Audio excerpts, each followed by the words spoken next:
Oduu simbirtuu Jaani Gabroo jaalallee ishee Adoonaayን ወላሂ በጣም ነው የደነገጥኩት።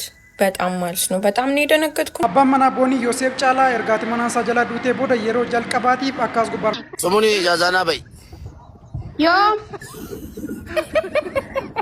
አጣቲ ሞጣን ቪዲዮ ኪያምከ ዲንቅሲፈቴ ሙጫቲ ነከሲ ቦቶ ፍት ቀብሉ ቪዲዮ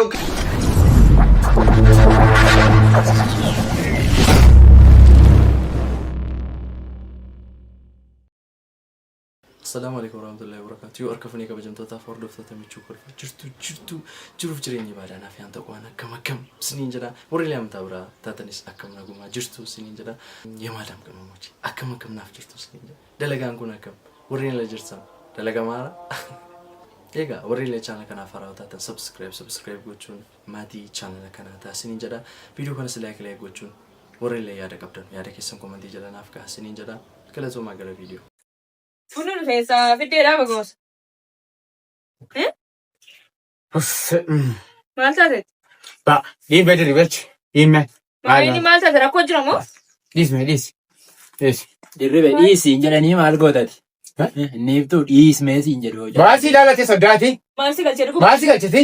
Maayinatu nu gidduu walii gadi jitu. Narraa baasii namitti na drip. Maalsi ilaalate siin? Nu gidduu seenet. Nalaluumaaf qophooftaniiti lumaan. Maayinni naluu qophoofsanii maal baasi. Inni kakkas gargar nu baasu fooli ariifatu nu maalidha? Rakkinni komaana keessa soddaadha. Narraa galisa dhugaati narraa galisa. Bakka iraaf. Dirruu mataa keessan dura. Kan akkasuma dirruu akka itti likki isheetti mati. Achi gurra ishee qabeen galcha. Ofirraa baasi. Maal anaaf akka taasifamnee moo ni taanu qabnuusa?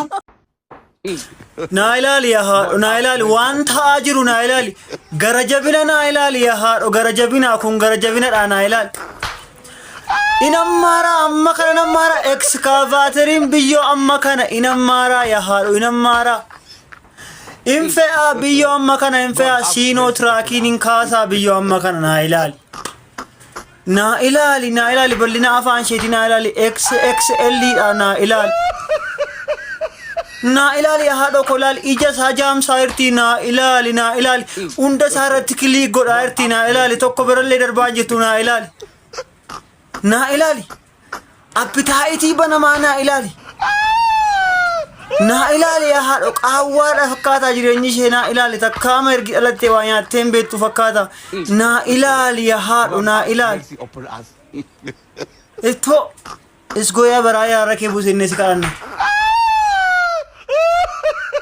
Oduu simbirtuu Jaani Gabroo jaalallee ishee Adoonaayin adda ba'uu karaa miidiyaa ishee maxxansiteem. Dargaggeettii beekamtuuf tiiktaakara Itoophiyaa akka taate Jaani Gabroo karaa fuula miidiyaa ishee tiiktook irratti maxxansiteen akkam jirtu maatii koo jechuun kan eegalte akkuma beekamu Adoonaay waliin hariiroo jaalalaa qabna ture amma nagaa fi kabajaan adda baaneerraa jetti. Namoonni tokko barumsa malee dhuma mitii jechuunis karaa fuula miidiyaa ishee tiiktook maxxansiteem. Itti dabaluunis maatiiwwan kan koo isinin jaalladha jechuun istoora tiiktookii ishirra gochuun maxxansitee jirti. Dargaggeettiin beekamtuun kun jaalallee dargaggeessa Itoophiyaa beekamaa Joon Daani'el yeroo dheeraaf ka turte mana amala sirreessaa eega seenee booda wal dhibdeen jara gidduutti eega mudatee jaalallee haaraa Adoonaay jedhamu qabattee turte.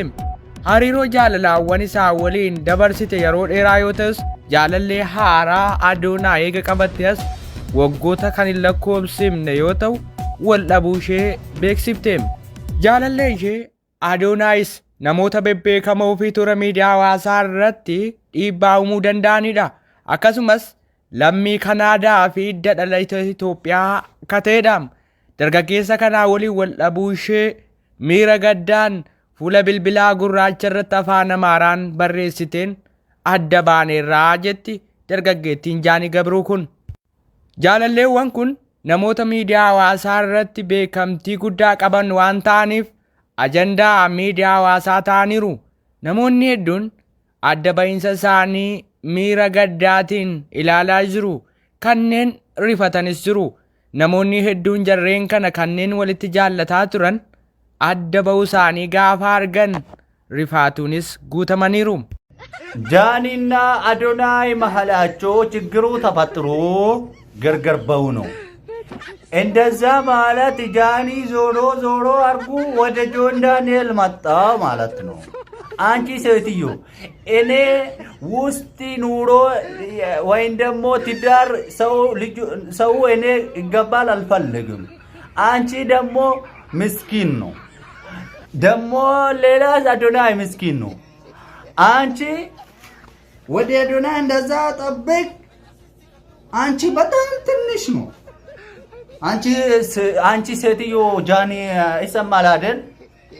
ጆን ዳንኤል እና እንደዛ ጠብቅ። አንቺ ወደዛ ጠብቅ። ጆን ዳንኤል እና አንቺ ሴትዮ ጃኒ በጣም እንደዛ ነው። ልክ ነው። ወደ ጆን ዳንኤል መጣሽ። አንቺ በጣም ጥሩ ነው። አዶናይ ትልቅ ነው። ይሄ ገርገርባው ነው። Abbaan manaa boonii Yoosef Caalaa ergaati manaa isaa jala duutee booda yeroo jalqabaatiif akkas gubbaarratti argaa jirtan kana fuula feesbuukii isaa irratti barreesseera. Egaa namni kun gaddaa waan baay'ee miidhameeru fakkaata. Akka namoonni baay'een odeessan miti. Mee ilaala barreeffama. Sumuni jaazanaa bayi. Yoo. Addatti boritti. Gaafa ididdir yaa walitti arguna Samiraa waan jettu. Aniifatti walitti gadi baanu moo jaazanaa baata? Lala maaliif walitti gadi baana lubbu? Lama keessaa tokko wallaahi. Wayi jaazanaa bayi. Walitti gadi baana la. Wallaahi. Walitti gadi baana. Na rukuttamoo? Walitti gadi aanaan siin jedhee warra balkaaba. Biyyaati jettu keessatti akka itti kophaa koo malkaba hoo beeku lola. Malkaba sii nama saddeetti. Asirratti haala silkii siin yoo lafa lafa lafa. Saatii darbaa maamna wanti sirri gargar kootu dhannee bashannannaan jettu. Asirratti kunoo bukkee ilaal. Wayyoo. Deetanii miilaan oofaa jechuudha. Isiin kuma lafa lafa wanti biraan jiru silas. Maa inni mootolee caalee kan silaa dhufee yoo asirratti takka yaadhiisi sila galgalanatti moofte amma sa'a darbaa erga galuu kaate maal godha? Hawana dhufuu iyyuu kaate amma. Mootaan inni viidiyoo kiyyaaf kee dinqisiifatee mucattiin akkasii bootu ofitti qabdu viidiyoo kee liipoosti godhe laayik godhe maa naan jennaani ushummaatii ajaartii dho'itti taaptaap godhaa ture yeeni nama meeqara addunyaan guutuu wallaahi mootaan na gaafate viidiyoo kiyyaaf kee sa'aatiin ani garuu sa'aatii kee tokkoo miti ani misee hin jiran qabu amma siif jecha feesbuukii haaraa barachuun deema fooloon adeemsira. Ati gantuudha garuu fatiyaa gantu. Wallaahi asliyyee mee ijoolleen mana kiyyaa gizyee hunda mana fedhe indoo asli maala yaada seete dur arsiin akka arsiitti beekamti malee namni jimmaa isiin beekun jedha edaasi jimmi guutuun asliinaan jedha warra kaayoo warra jira asliinaan jedha wallahi haadha saaxiifaa ati gaa namatti kophaatu argeen beeku. Amma isiin haadha taate kun abbaa manaa qabdi kophaa jira. Ijoolleen jimmaa hunduu ijoollee qabdii bakka nama hunda jaallatti anammoo baay'ee na jaallatti na hordofti tiktookii irratti bakka abbaa manaa simmoo si beektii si jaallatti hojjetaa mootummaati miti naggaadee ulfaati naggaadee bareeda ganzaba keessa osseente ga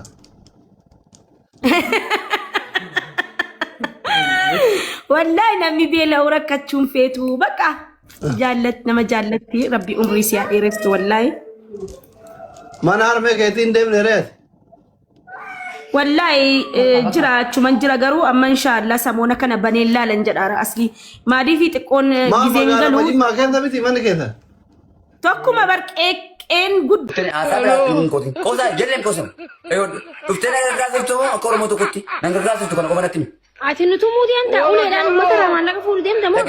dhuftee nagargaasiftu si jedhee bara akka oromoo tokkotti akka miindara tokkotti Maal taate fayyaa qabdaa nagaa qabdaa maaliif si gargaartisa? nagargaasiftu kottu Fayyaa qabdaa. Fayyaa qabaa miti dhagee fayyaa qabaa miti ijoollee ana nama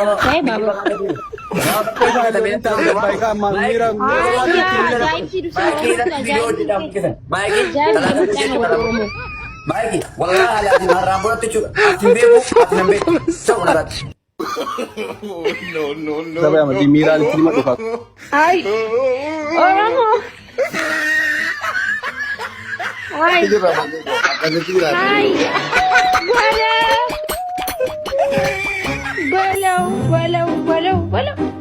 Balau wallahi nama ajaib ente. Hai dirqama nama Oromo ra malaka dirqama malaka gurra mamo. Fayyaa qabu nagaa qabu. Dibashan kennaaf jennee walii galle jenna gasiiraan darbate bar. Balau hayya. Joollee nama dibashan malee jedhe. Bari Itoophiyaa dibashan kadhattuu seetan moo barbaadu an jedhe. Bari Itoophiyaa dibashan sanii.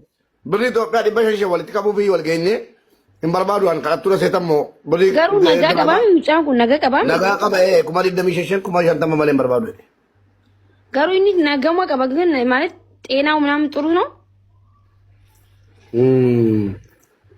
ኖርማል አይደለም መሰለኝ jechuun waa namni akkanan ta'u wallahi jechuun an bergis takka wanta kana marran faradu ni beeytani guys nagaa qaba jee yaade ni beeytani maal jenaan ኖርማል አይደለም namni gargaarsa gisee gaafatu takka nagarre seera gargaarsaa istiin waan namni fayyaa nama fayyaa qabullee nuti gargaaree ni beena miidiyaa kanatti kan dhukkubsanne ka fayyaa qabu an wallahi ni ummanni hono koomatti jalatti yonki jibe sobdeen ana jiru nama meeqa mana shaayii banneef guys asirra viidiyoo finne post godhuu baanullee laayif irratti mana bunaa bannee beena mana nyaataa bannee fi dubartiin of tuultuun mana isheen ijaarrattu.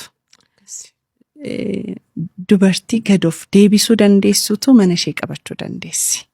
Wanti tokko ittiin irratu isa kabajuudhaan isa jaallachuudhaan wanti irratu hin jiru. Namoota baay'ee garooroon ilaalu waan hundumaa yooma wal jaallatu garuu kabajuu irratti rakkina qabu. Yoo kabajanii waan gadi ta'anitti fakkaata.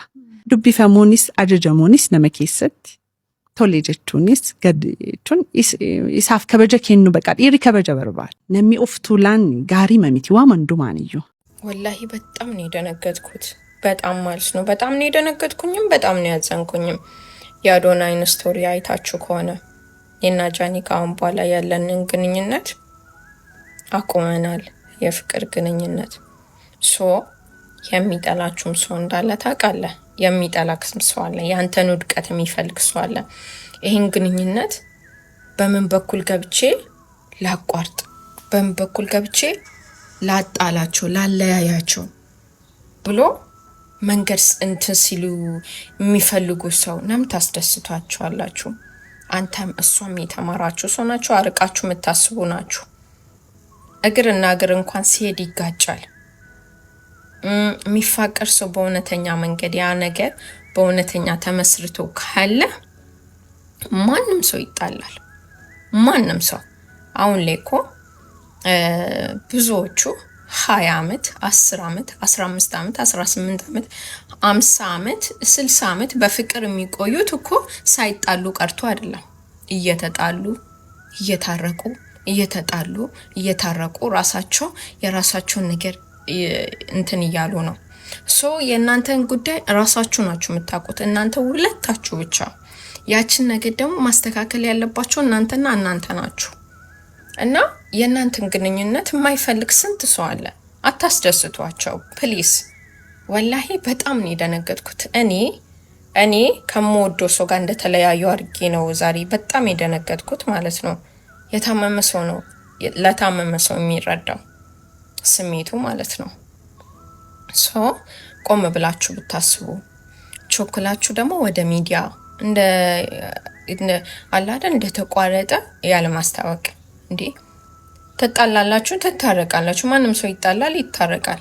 በእውነተኛ ተመስርቶ ያለ ፍቅር ማለት ነው ተወዳለሽ ተወዳታለህ ፍቅር ማለት ቀልድ አይደለም ወላሂ እና በጣም ነው በቃ ስቶሪውን ሳያ የሆነ እንዴት ነው የራስ የግሌ ህይወት ነው መሰለኝ በጣም ነው የደነገጥኩት ወላሂ ላዚም እና ኢንሻአላህ አላህ አንድ ያድርጋችሁ አላህ በቅርቡ ደግሞ አንድ አድርጓችሁ ለማየት ያብቃን በጣም እንጃ እንደዚህ አይነት ነገር በጣም ያስጠላል እና አላህ እንዲያደርጋችሁ እናም ደግሞ ሸይጣኑን እሱ ያንሳላችሁ ያርቅላችሁ። ሸይጣኑ እንደዚህ እንትን የሚለው እና ፕሊስ እለምናችኋለሁ። ያው ከእናንተ አውቄ ኦር ደግሞ የእናንተን ህይወት አውቄ አይደለም፣ ግን ቆም ብለን ብናስብ ነው ምለው። እኔ መለያየት ላይ ባንቾክል፣ በመለያየት ብዙ ነገሮችን እናበላሻለን። ቪዲዮን ራፍ ስኒፍ ከበደ ዱፈ ከን ፈካታቲ ቦርተኒት በሸናንተኒ ጨዴና ዲካ አማ ቪዲዮ ከብራቱ ዲግምት ነጋ ናንተስኒ ገለጹ